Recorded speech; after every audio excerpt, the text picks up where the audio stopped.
হরে Krishna. Inverse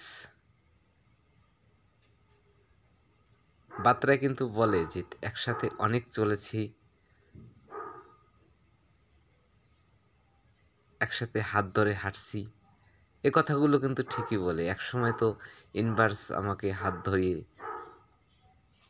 অনেক তীর্থস্থানে